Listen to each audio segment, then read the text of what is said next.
jam wale mon bandiraɓe musidɓe tedduɓe hettiɓe heeɗiɓe daraɓe AOPD TV en garti e kattade jomiraɗo subaka hande o gam bettina ɗon ko sifa e kele gaden jeeɗeji leydi Sénégal joni palen koye jandeji ɗi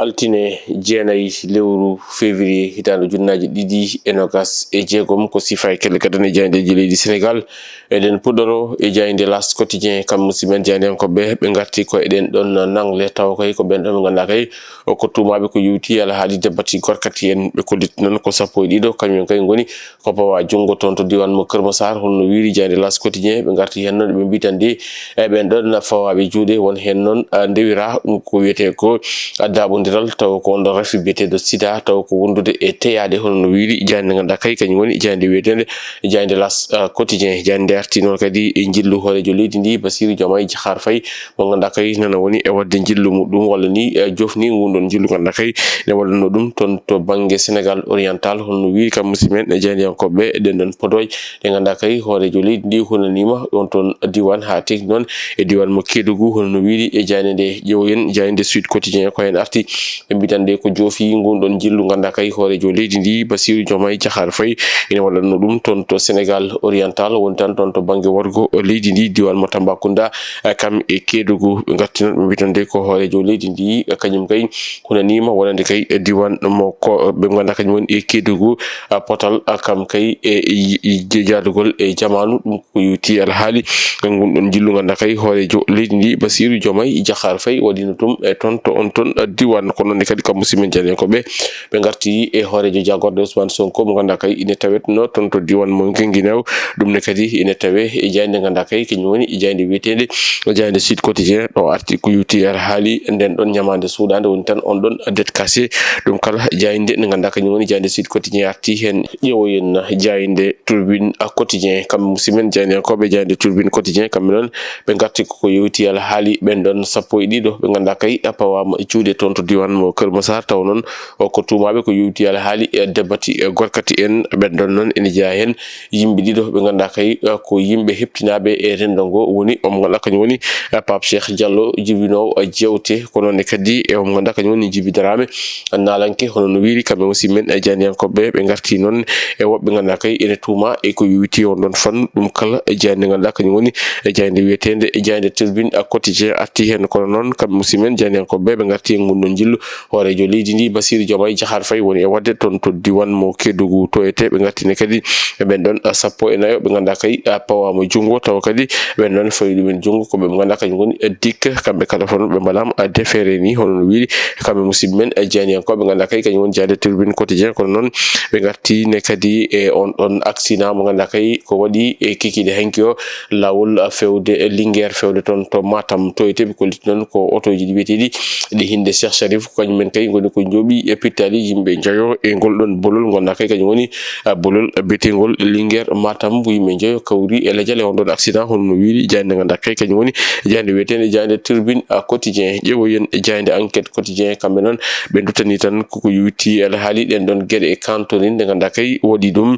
ɓe ganduɗa kañumen goni fawaɓe jungo ɓen ɗon sappo e ɗiɗo ɓe ganduɗa ene tuuma ko yewti alhaali ɗum ko wiyete ko debati gorkati kam e daɓodiral on ɗon rafi biyeteɗo sida taw ko wondude e beɗaɗe hono no wiiri kam musidɓe men jandeyankoɓe ganduɗa kay kañum woni e jayde wiyetede e jayde enquête quotidien ɓe garti hen noon e ɓen ɗon ɗiɗo ɓe ganduɗa kay ko heptinaɓe e wonande kay e rendo ngo omo ganduɗa kañum woni e Pape Cheikh Diallo wondude e omo ganduɗa kañum woni e Djiby Dramé hono no wiiri jayde ganduɗa kañum woni e jayde wiyetede e jayde enquête quotidien kono noon musidɓe men jandeyankoɓe garti e gonɗon jillu ganduɗa kay hoorejo jagorɗo Ousmane Sonko waɗino ɗum toon to diwan mo Saloum toyete toon to Guinguinéo ko nonne kadi ɓe garti e konngudi Khalifa Sall ɗum kala ine tawe e jayde wiyetede e jayde enquête quotidien jayde Les Échos kañum rutani ko ɗen ɗon gueɗe cantorine ɗe ganduɗa kay ɓe nanguirama ɗum ko yewti alhaali debati gorkati ɓe ganduɗa kañumen goni Pape Cheikh Diallo kam e omo ganduɗa kañum woni e Djiby Dramé wondude e sappo e wondude e yimɓe sappo woɗɓe ɓe kala fawaɓe jungo ɗum ko yewti on ɗon fannu ko letti kay wonande ɓe waɗi ɗen ɗon gueɗe noon ko ɓe ganduɗa kañumen goni gendarme ɓe tawateɓe toon to diwan mo Keur Massar toyete ɗum wona waɗi ko ñande aljuma o ɓe kolliti noon wonde kay caggal ndebe pawa jungo ene rewer abe ndewra non ko wiyete ko acte contre nature woni tan wadde gede kantorinde ko non kadi ko yuwiti ala haali dabondiral din don rafiji ha tingnen on don rafi bete do VIH sida dum kala taw non ko dabondiral gondugal e belade woni tan teyade dum ina tawe e jayde ganda kay kany woni jayde wetende jayde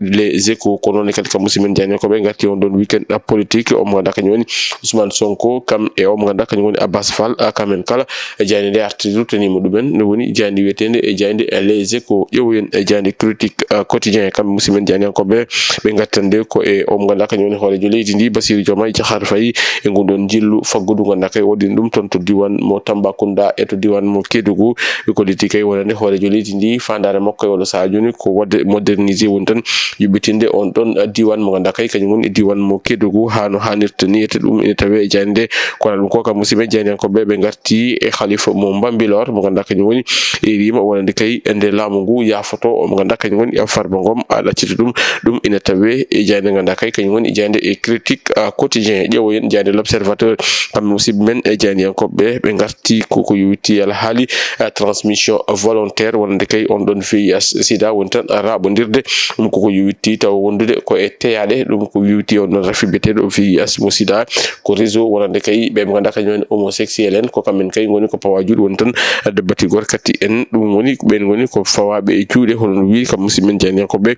kambe sappo e dido fu non annatal mabbe abe don bayina e der don jande ganda kay kany woni jande wetende e jande l'observateur jewoyen jande ganda kany woni jande ngendirede Le Soleil kambe non be ngati ko e ngundon jillu fagudu ganda kay hoore joleydi ndi Bassirou Diomaye Diakhar Faye wadino dum ton to diwan mo Tambacounda kam e Kédougou be ko litino wonde kay hoore joleydi ndi ummenima den don golle ganda kay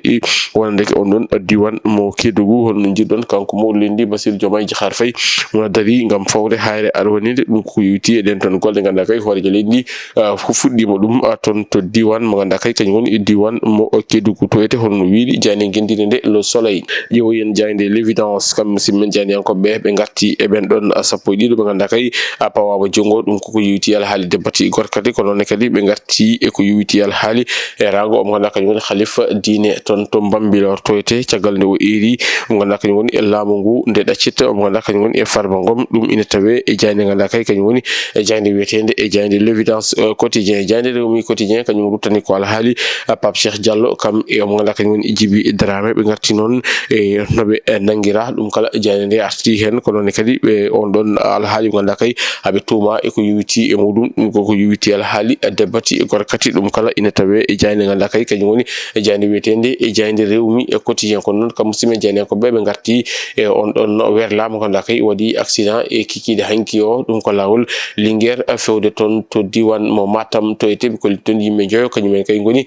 ko kawri hen e lajal e on don accident mo ganda kay wadi e kikide hanki o taw ko on don auto mo ganda kay ummino ko do ete lamorgo go Dakar ngam yabande ton to diwan mo Matam kom kay woni ko wadi accident a ender ngol don bolol ganda kay kany woni bolol RN3 mo Linguère Matam yimbe joyo kawri hen e lajal e no wi jande ganda kay kany woni jande wetende jande rewmi quotidien jewoyen jande rewmi sport kambe non be ngartani ko Iliman Ndiaye be koliti kay odo sa joni Manchester United nene jofi o ganda kany woni petto ton to ganda kany woni ton to ganda kany woni Everton to ete Manchester United kam e Inter de Milan be do dilo kala fandare mumen ko yidde tan sodde mo ganda kany woni Iliman Ndiaye nawdum ton to club mudum dum ene tawe e jayne ganda kay kany woni e jayne wetende e jayne rewmi sport jewoyen e jayne point actu sport kam musimen jayne ko be ngarti ko équipe ngen dijo mo leydi Sénégal be bitande ko tiagal de Sénégal jettindi don couperi wadi qualifié dum ko yuti ala hali coupe du monde ha joni de be patti ko wete ko din don primaji be ciwato dum hebde hono wiidi kam musimen jani ko be ngala kay kany woni jani point actu sport be ngarti ni e Paris Saint-Germain o ngala kany woni Ousmane Dembélé ko nyum kay woni ko wakki on don équipe e balbe mudum habbe dañu fattangi folde o don équipe betede Olympique de Marseille Paris Saint-Germain hepti ngardi gu championnat ton to leydi e France hono wi kambe musibben jani en ko be ngala kay kany woni jani point actu bandirabe musibbe tedube hidibe yankobe kam e darobe ayaw Pini TV kasi hala bicer ko dum won ko min kam no rumde dade ko sifa e kele gaden yoga e jaydeji leydi Sénégal adimeden e rubinde jaydeji won ko jango so ko gan haji do e den min bion jokke doftade kam e riwindade programme uji di Pini TV so waktuji 17 mon kat kabruji modon e demgal pular taw kabruji jaji ton to ayaw to halirde modon a pindi radio adi meden e robino jayndi wonata ko jango so ko wili keno do e den min bion jokke doftade kamere windade programme uji Pindi TV ala jaramo jaram